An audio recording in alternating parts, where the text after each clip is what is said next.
Thank you, Carol. I'm going to get right to it. I'm going to introduce Superintendent Tim Argo, who will introduce his team here in a very important meeting.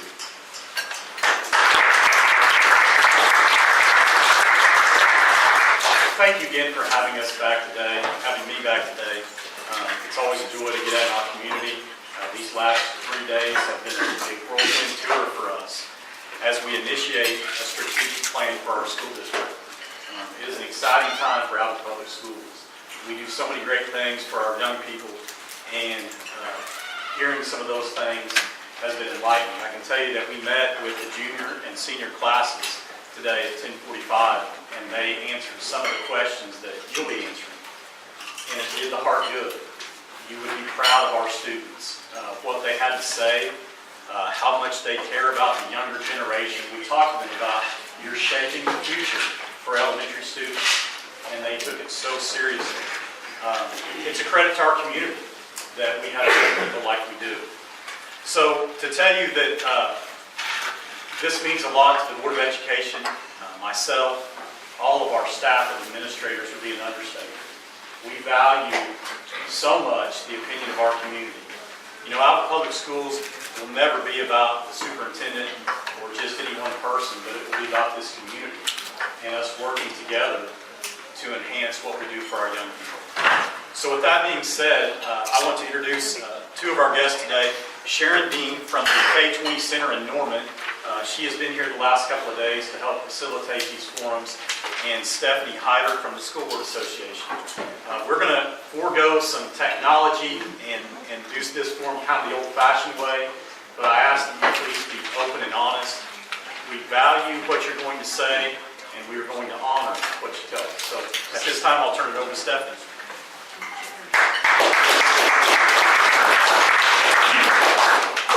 So I have to tell you the truth. I just asked the camera lady if I could walk around a little bit, because I don't know that my mouth works when I stand behind a podium. There's something about the movement of that. So we'll see how that works if I can get these words out.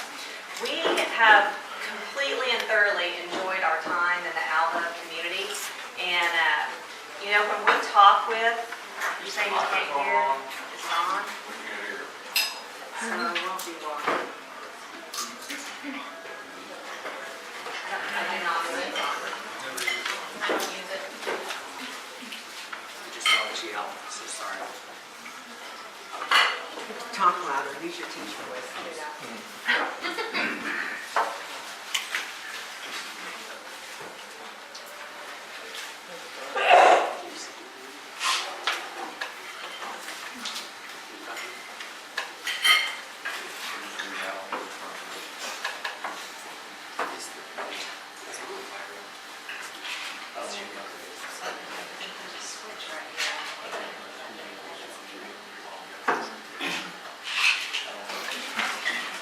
Stand up there, you. Okay, so I'll kind of move in here where you all are. Is that better? Can you hear me back there now?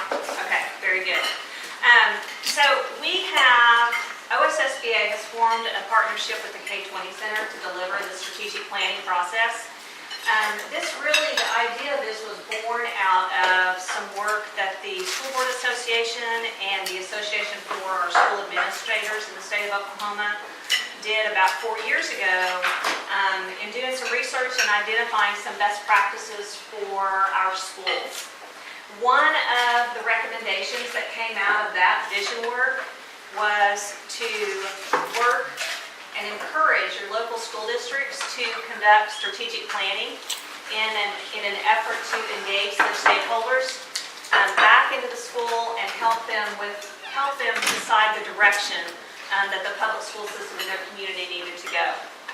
So we have, on our 15th district, I believe at this point that we have done strategic planning with. This is our 4th year to begin this process. And every school, we do some type of forum, like what you all are participating in right now.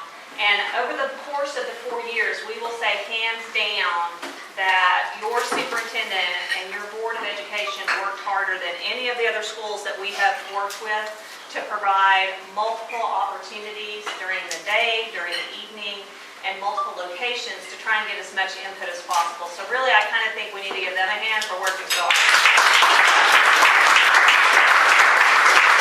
Because it is, as hard as we have worked, it's not nearly as hard as they worked to try and set up 12 separate times in the course of 48 hours that we could get in front of you to collect information. So this strategic planning process is made up into 4 steps, and I'm just going to talk real globally about that, and then we're going to get right down to the business of collecting information from you all. The first phase of our process is about the district and the community stakeholders. So in addition to you all are the 12th and final face-to-face forum we've had, you should have received some type of communication about an online survey. That survey will be open until 11 p.m. tonight. It's on the school district website. Different questions, but the same general idea of what we're going to be doing here. So if you have not taken that survey, I really please encourage you to do that because that's just going to add to the data. So the next big question for you is, well, what are you going to do with the data that we give you? What are you going to do with this information? We are going to take the online survey data and all of the data that we have collected through these face-to-face forums. And through coding and theming those things, 3 pieces of information are going to come out. We will have an idea of what Alva stakeholders believe about public education, what they value in regard to the public education system, and what their learner expectations are for the graduates that leave Alva Public Schools. Those 3 pieces, their beliefs, values, and expectations, that forms the foundation of the strategic plan going forward. That data and that information will be combined with some quantitative data, right? School demographic data, school student achievement data, process and program data, all kind of the normal kinds of things you think the school works in and the information that they collect. We will come back together with about 30, a team of about 30 people made up of community members, business leaders, parents, students, and school staff, whether it be administrators or teachers. We'll put together a planning team and we'll help them walk through a process to analyze the data. So they'll analyze the data that we collected through the forums, and then they'll analyze the school data. From those pieces of data, we will develop goal areas and objectives for a 5-year strategic plan for Alva Public Schools. Very data-driven, stakeholder-driven. Once we have the goals and objectives pulled together, we return. We're kind of out here for the year. You know, we go back to our places of work, and then we'll come back out here. And we will then put initiatives, action steps, and the most important thing is measurables to those goals and objectives. Because the big question is that we're answering today while we're here is we're trying to get a feel for who you are. Who are you as a community? Who are you as a school? Who are you as a people? And what are your expectations about what the school system needs to be producing in regard to their students? Then we'll ask the question of, well, where are we now? That's that planning phase when we're looking at the data. The data will tell us this is where we are, this is who we are, and this is where we are. Then what's the next question you think we're going to ask? Where do you want to go? Right? We should have a plan. Where do we want to go and how are we going to get there? All right, so several big questions. Who are we? Where are we? Where do we want to go and how are we going to get there? So those are the big overarching questions of the first 3 phases of the plan that we're going to introduce to the board and talking with you about today. Once the board approves that plan, we have that scheduled for May the 9th. So you can see it's a year-long process.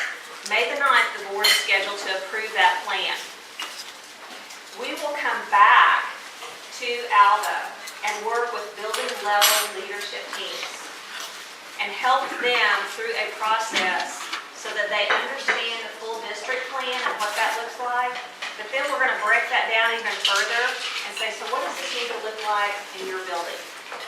Do you think that the things that the building administrators and teachers at Washington Elementary, do you think the things that they are going to be working on to support the district plan will be different than what the high school is going to work on to support the district plan? It is, right? Different set of kids, unique situation.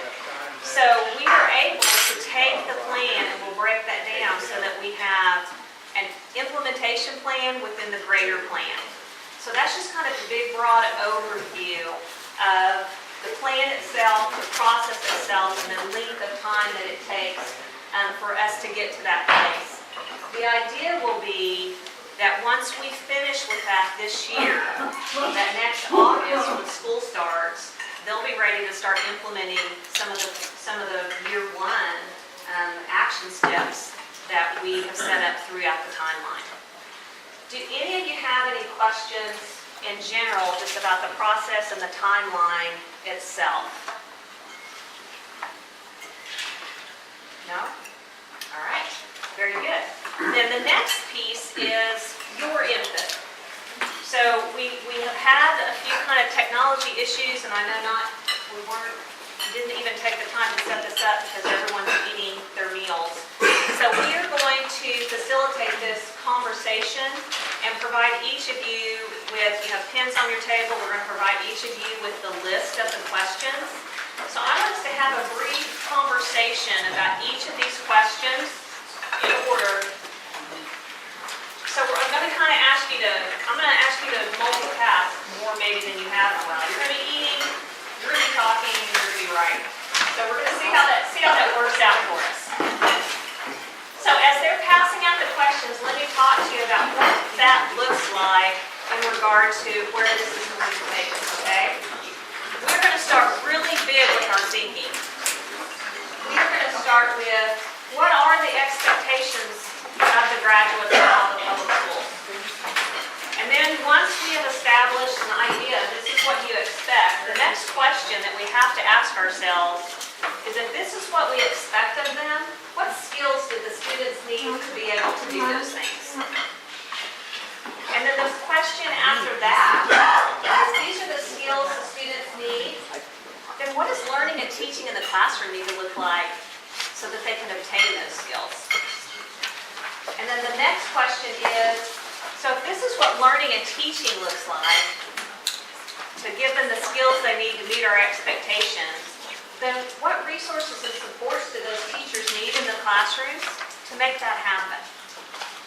All right, so those are kind of the big four overarching questions. So let's start with the first. So like I said, you're going to be writing and talking. I will let you know that frequency of response is important. So if you hear an idea that you like it, jot it down. Because as you can imagine, we've collected hundreds of responses this week, and a response that receives 90 mentions will come higher on the priority list of things that Alva needs to pay attention to than a response that's been mentioned twice, right? So talk to me a little bit about what are your expectations in 2028? Yes, sir. Citizens who don't lie, cheat, or steal, who will take responsibility for their actions. Strong citizenship skills. They need to be able to take responsibility for their actions. Excellent. What are some other ideas? Employable. That they be employable. All right? Always put a symbol of excellence. Continue the symbol of excellence that the gold bug stands for. Prepare for college. Prepare for college. Be successful. Be successful. Also having realistic expectations of what college and career will be after that. All right? A realistic expectation. Not just like, surprise, you're in the world now. Yes. Good luck with that. Other expectations that you have of the graduates from Alva Public Schools. They need to be ready to work. Be ready to work. Like work, or just that work ethic? Both. I mean, I think college bound is important, but it's not for everybody. Not the only thing. All right. I think that work overlaps both. Yes, it Yep. does. So if you've got the work ethic, you can be successful in college or job or wherever. Okay. Strong work ethic so that you can take that with you into the field of employment, or you can carry that with you to secondary education.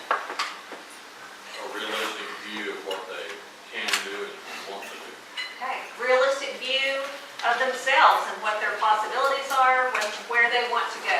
So really kind of knowing themselves, Like you said, not everybody needs to go to college or should. okay? All right, self-awareness. Ability to think and solve problems. Problem solvers, think critically. Other ideas? Excellent ideas. All right, so let's take that down a level. So you've mentioned some high expectations. What are the skills those kids need to be able to do that? Yes, sir. They need to be able to articulate their thoughts. Okay, be articulate in their thinking. Along with that's going to come the language skills to be able to do that. What other skills do they need? Well, here's my thought on it. Public educator, 26 years higher ed, cruising it, seen it. The only, if a student can read and comprehend what they read, with a very few exceptions, 90% of any course in college they can teach themselves. And my thought process is that reading is a major push in elementary. And then it kind of tails off a little bit. And it doesn't matter what test, you can take the ACT and they give you the science section, but it's reading comprehension. It's not figuring out a math for it, okay? And there's no skill there more important than that. And teachers don't like this, but they've taken students that haven't had a day of education in their life at age 12, 13, and within 6 months they've caught up with their class if they can read and comprehend. Okay. Reading comprehension. So, it's one of those deals, I don't care if you're teaching science or math, there ought to be a reading, they'll be able to spell, they'll be able to, whatever, Okay. in that class. Okay. All That's my right. thought. Reading comprehension across all subject levels. Ability to make good choices for the future. All right. Self-control. Self-control, decision-making ability. Time management. Open-mindedness. So that they can Open-mindedness. discover what's possible.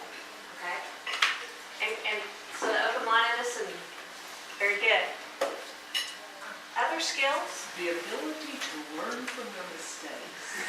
Ability to learn from their mistakes. That is a valuable lesson.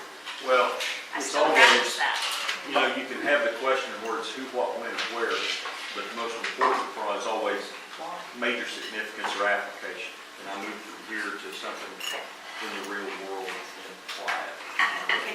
Can you apply those skills? Can you transfer Yeah, from the one days of us situation to memorizing another? all the formulas are gone, because now I need Yes. to have the ability to be able to research and find it on my computer Yes. and get it. Right, So maybe I don't know the Pythagorean theorem, but I know where to go find it. right, okay. So the ability to find information, to do research, find the answer. There's a downside a little bit to that though. I mean, we have too many kids that are addicted to computers and technology, and that's where I have to deal with them because they're submitting pictures of things, and kids shouldn't be connected to a computer and a cell phone at all times. They need to, and so they need to be able to learn that sometimes we spend too much time on the computers generating assignments and things like that. I'm talking about college and just in general, but trends. So it's kind of, we need a balance. Right, of a that. balance. Of the social skills, of being able to have these kinds of conversations without relying on the technology. Yeah, yeah, sure. Okay. Face-to-face interaction. and- Face-to-face interaction. Wouldn't it be nice if all of them could come and do something like this in 10 years and not be terrified to do that? Okay?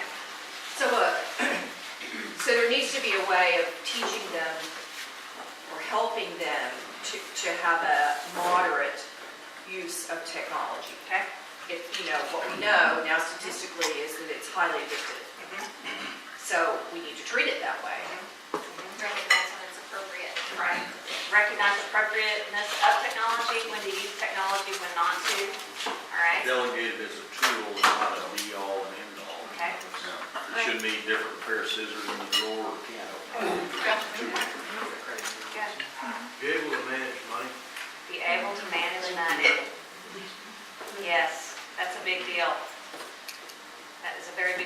was really interesting in talking with the juniors and seniors. You know, there's a required financial literacy course now at the high school level, and one of the things that came out with them is more. We need more experience and training in finance, and I thought that was really telling. And you know, to me, what that says is they've gotten into the financial literacy class and they're going through that and going, oh my gosh, I really don't know anything about this. What else do I not know? So they have an awareness of that too. Other skills. I think it'd be important to have kids begin at a much younger language, or a much younger age hear other languages, and have French and German, and it's hard when you're a sophomore in high school to learn that, and then you don't have the interaction. And we don't have kids, generally, my own kids' experience, that really understand a lot of this. So it'd be nice at a young age to have a Spanish, a German, Latin. Second language opportunities.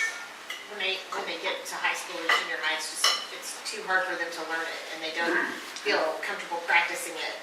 You know, whereas if they start it really younger, then, you know, when It's they're in more third grade, natural. they think it's cool to Right. say whatever in French. Right, So, right, exactly. And I agree completely. In fact, that's one of the things I've said several times since I've been out here. I said, I really wish I had a second language. The older I get, the more I wish that I had that skill. And I'm definitely past the senior in high school.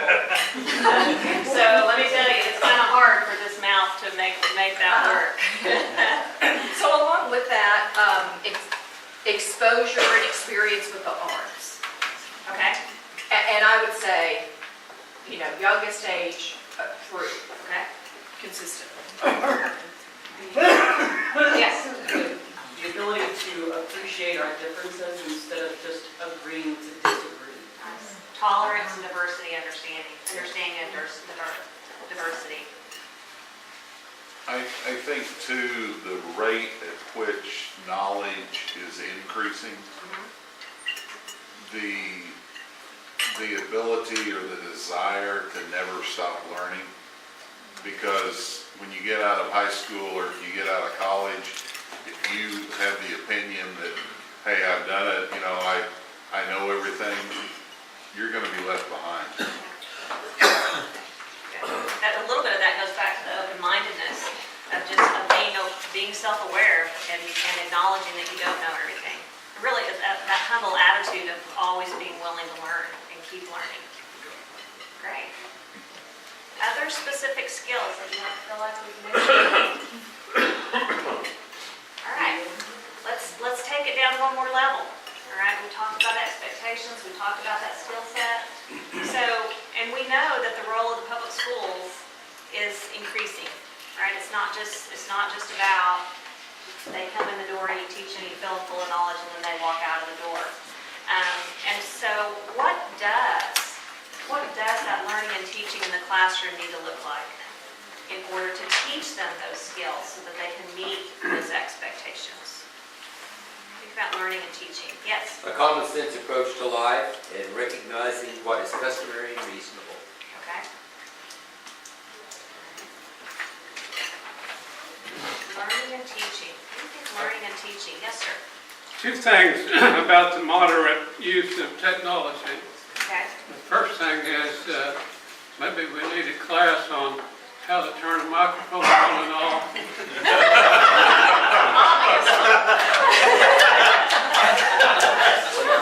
And the second thing is how do I operate the school's website? How do I get on that? Maybe you could write that down for me.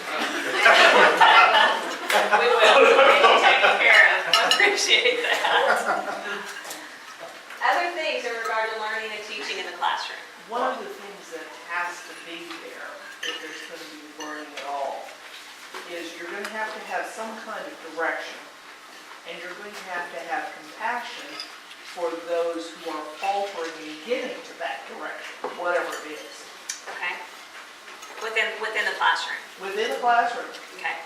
All right. So really, that learning and teaching needs to look like you're providing guidance and facilitating them on their pathway. Right, but you're also providing compassion when they don't quite meet When they don't quite get there. Yeah. Okay. Or maybe they don't quite know where they want to go. You still have to provide them opportunities to get that figured out. Okay, good, compassionate, I like that. For Other learning and things? teaching to occur, the students need to feel safe. They need to be secure. Okay, So I think security is going to be a continued, not maybe here, but you never know. physically, emotionally, yeah, physically and emotionally, good. Probably all been in class where idealism has been used many times as realistic situations in the world situation right now. The educational values, teach the ideas, statistics, stuff like that need to be connected to real world situations. Okay, real world situations and problem solving. I think it's already mentioned. Okay. Be able to apply what they're learning to the real world. Okay, application, which we touched on just a little bit later, how you transfer those skills from one thing to another, and practice that. And I think the practice is, I think that's maybe sometimes what we miss a little bit, and particularly with regard to communication, whether written or oral, or, and interpersonal skills and things like that. I think we have very sharp students in our school system, but I think once they get out of that environment, it's a big leap to be able to turn that into, productivity out in the real world. And then some learning opportunities outside of the classroom, outside of the school. Learning opportunities outside of the school. Yeah. Okay. And I'll touch on that one. I think there's a huge need, and I know it's being done at the middle school, but I think if we could even have this available at all schools, and even if it meant as much as to have paid folks as tutors, because there's a lot of students that, again, a teacher sometimes is only able to teach one way, but there's 30 kids or 20 kids in there that learn 20 different ways. And sometimes an extra tutor. If we're trying to say that we're going to raise the level, and all of them are going to be a symbol of excellence, we're going to have to somehow be able to reach to those kids, because not every parent can do that at home. Right. The other part of that is a lot of the things I think that are being said in regards to what we want out of students and things. Some of those, as a parent of 4 kids, I look at that as a parenting issue. So how much of this are we going to take on as a school that says we're going to help instill these things? How much of that should be parents doing that? And if we really truly want those, do we take that on as a school? Because some of those things aren't what you're going to learn in a book or on a computer. You're talking about life skills. Yeah. And so how much of that does the school take on? I think that's a legitimate question, and I think that's one of the things that we'll be discussing as we work through this process. And maybe there needs to be some way of, because we've got a number of kids that are having kids, and they're not getting the education. They're already raising kids, and they haven't had the life experiences in the first place. So the cycle's going to start all over again. Okay. How do we reach out to those parents and give them the parental skills to be successful with their own kids and break that cycle of what they're in? Okay, I'm gonna actually take that. That's a great segue into kind of like our next question about resources and supports for the classroom. All right, so resources and supports for the classroom, I think that's one of those really big pieces is maybe we need to look at some parental education, some professional development for our parental group, and maybe we should be taking a harder look at the youth that are the babies that are having babies, and what type of education needs to happen around that. How do we support them in that situation? It's not necessarily a situation we're happy that they're in, but they're there. So we need to find a way to support them because they're still our kids. Okay. Yes. As a new parent, I grew up with my grandparents and my parents telling me to research and learn and read books about what I want to do, whether in the future with my kids. And so I have a 1-year-old, and I've learned that myself. But I know most people my age that are having kids just do what they think that they've just heard, and that's not okay to just do that with your parenting or raising your child. And teaching kids, whether in school or out, to research how they want to be a parent. Okay. That's a big deal. You have to be able to learn that yourself. Yes, I agree. Good point. Yes, sir. Mentoring program. Mentoring program. All right. So if you're following along, we're kind of on 4. We're bouncing back and forth between 3 and 4. But the resources and supports. Let's look at some mentoring programs. Other resources and supports for that classroom. You mentioned repetition is something you wanted to hear, so I'll say mentoring program. Okay, thank you. So if you're going to be trying to meet different learning, I don't know what the right word is, styles, abilities, and you've got quite a myriad of skill as well as knowledge. Given the issues children have today, your classrooms need to be adaptable, I think. Stephanie, I want to comment on that. Yes. And then what you were saying earlier about adaptable classrooms and teachers have certain, I guess they lean towards certain teaching styles. And so maybe there needs to be some resources directed towards your teachers to improve their tool, get some more tools in their toolboxes. Also educating the students on what programs are available in the community. I know a lot of times at the college level and the high school level, these kids don't know what opportunities there are there. Because I know Northwest Family provides parenting classes and different things like that, but they don't know that. They don't know how to find that. Excellent, excellent. And those are the kinds of things when we pull our planning teams together and we look at what current support things are already in place, we'll end up with a really nice comprehensive list of those things. And then part of our job is to help fill in the gap through research on some other programs and initiatives that could help support what your goals and objectives are. One other thing on number 4, we've got to keep the schools as near as we can current with the technology that the kids, specifically the high schools, are going to face a couple of years after graduation. It does no good to be doing chalkboard at this stage in the game if they're going to be using computers out there next year. Right. Inversely, I've had, and I've run into this opportunity and then other colleagues of mine, where the kids are coming out of high school prepared to go into a career and they can't use the technology that maybe we use because we're 10 years behind. It's a mix. But you can't be too far apart from the real work world in your classroom. Right, I agree. And yeah, and some of that comes back to,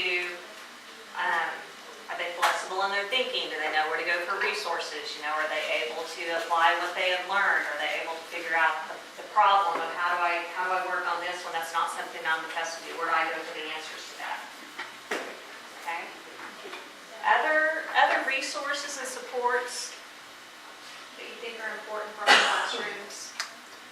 Well, I'm going to hit on that tutoring again, mentoring, tutoring, however you want it, at all levels. I mean, because if this is for all students, I think we need to do that. I think the other part is also, and we do to an extent in most of the areas, have for those that are higher achievers to be able to challenge them as well. And I think with having both our public school system, the college, and the career tech shared between those three entities, we can come up with a very good support system that's unique to most communities. I agree. Well, and I think that hits on the point that we do have a great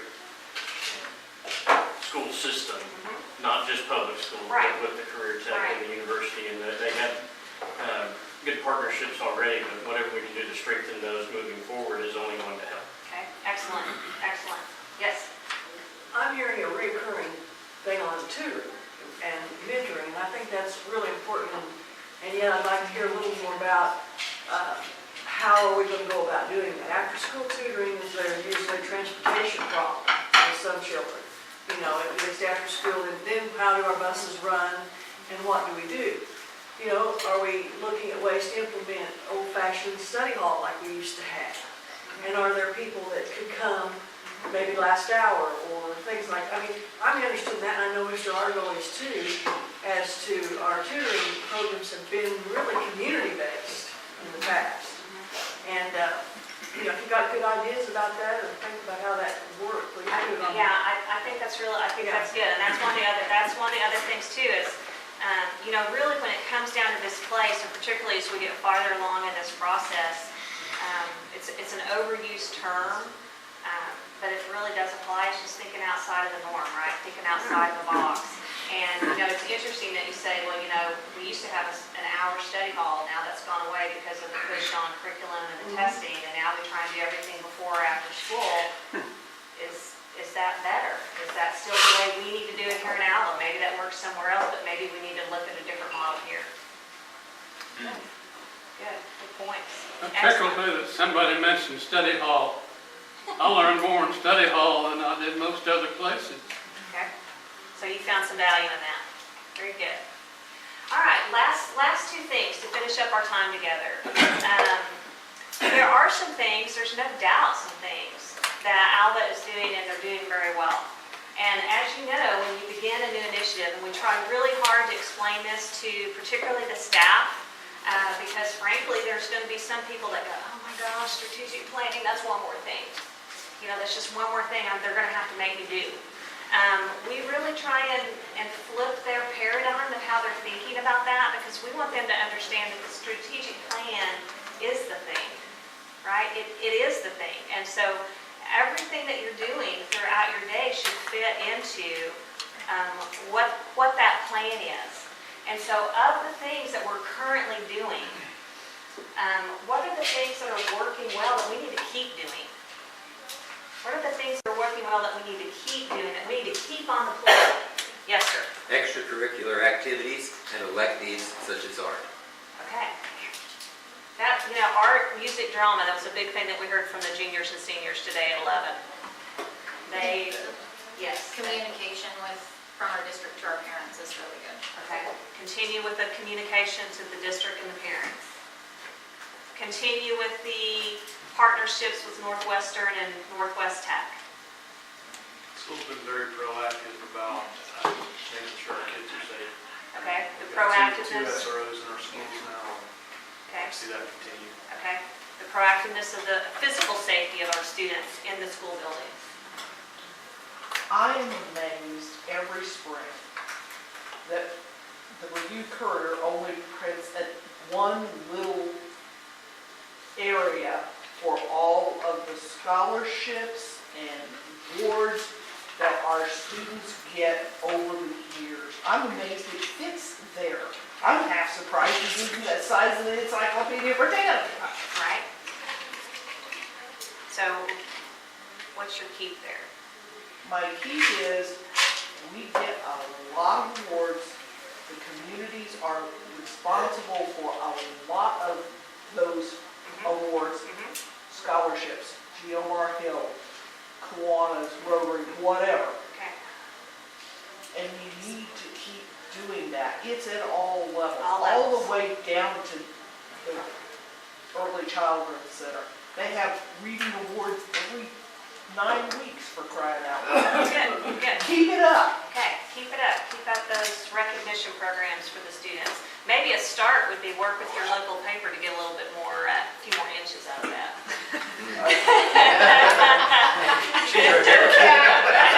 Next time she shows up, bring the spring paper. All right. I winked at her. We need a few more inches is what they're asking. On the publicity front, which is what I think you're talking about, because our students do get a lot of awards and scholarships. You know, social media is free, and it's easy to publicize on that. And so, but it does take time, and I mean, you know, that's time away from somebody else's job, because I don't think the school has somebody that's responsible for that. And so, you know, that's an easy way to also publicize what students are doing. And I mean, you know, our kids are on Snapchat and Instagram, the parents are on Facebook, and then they also read the paper. But I think, you know, I think that's a good way and an easy way and a cheap way to publicize. That's good things that are happening. Yes, yes. Good. And the district does have those things now, because I see stuff about, you know, stuff, things that are going on all the time.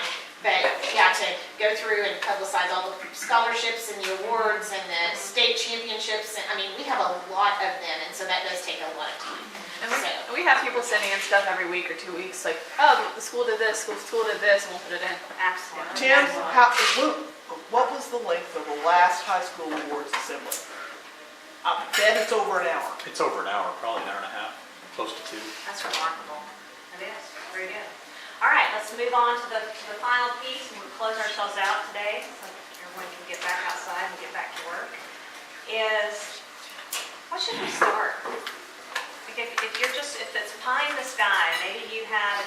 child in another school, or you have a daughter that teaches somewhere else, or a son that's at a university somewhere else teaching, what are some other things that you know of, that you've heard them doing, that you're thinking, oh wow, if we could start doing that here, that would really make a difference? Yes, sir. I'm interested in STEM education, and I was sad to learn that the Alva Public Schools don't support the robotics program. Okay. It has to be through individuals, Okay. and it's private, and I regret that. Okay. I STEM think that's and important. robotics? Anything having to do with STEM education, I think is really important. Okay. All right. Thank you. Yes, sir. Concurrent enrollment, and that might be enrolled in STEM class, I think. Okay. I'm obsessed with looping and researching that, but the benefits that that can have for our younger students. Okay, the possibility of looping, and you all know, have you heard that term before? It's the idea that a teacher loops with the grade level. So for instance, I was telling Sharon, I said I was looping before that was even a word. But for me, when I first started teaching, it was because of the number of students. I started teaching in 4th grade, and when the next year rolled around, there weren't enough students in 4th grade, so I looped 5th grade with that same group of students.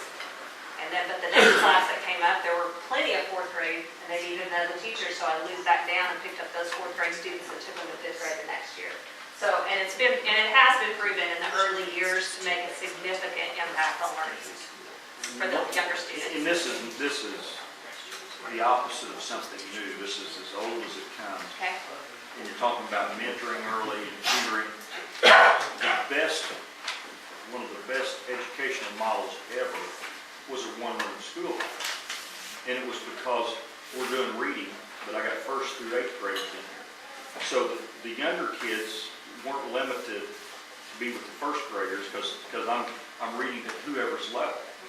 And if I'm a 5th grader and I'm only on a 3rd grade level, it doesn't really matter. But I'm seeing what it's supposed to sound like here.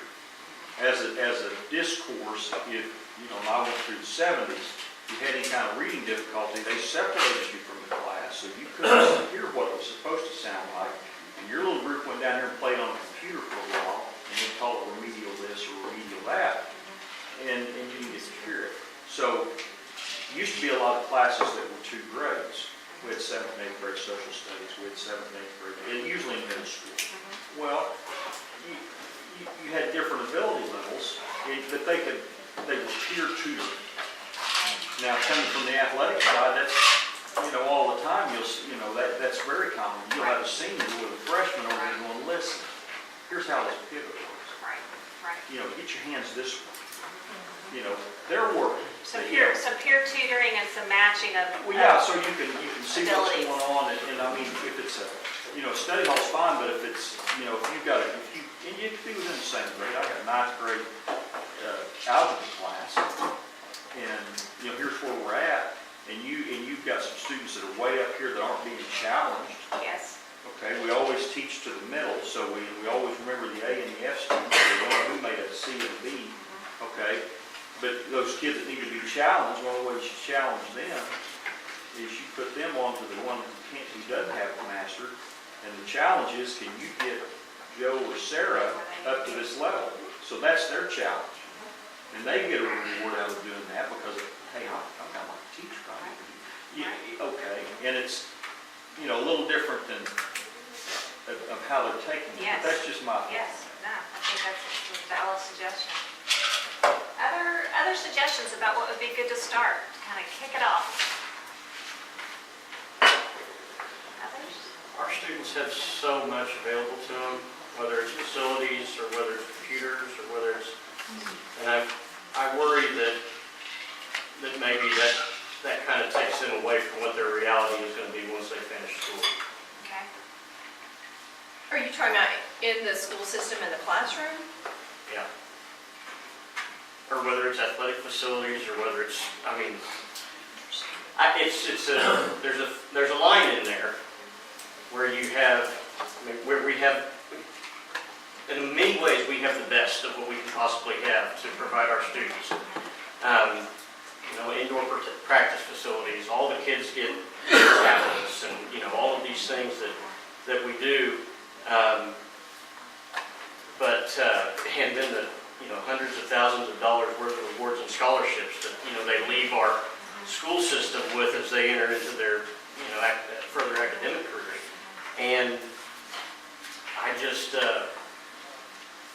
It's what- not, that it may real not for be them once they sustainable get for very finished. many. Yeah, so just really just kind of help them manage the expectations, you know, and helping them learn perhaps to appreciate, more appreciation of this, you know, you are fortunate that you have these things. Don't know that you'll have them long term, so let's appreciate that, but then be able to still be able to live and survive in that world going forward. But if you never give them a chance to see that stuff, they'll never strive. I'm not saying limit exposure, Yeah. I'm just, The Yeah. transition. yeah. The transition, yeah, the real life, from that to the real life. Very good.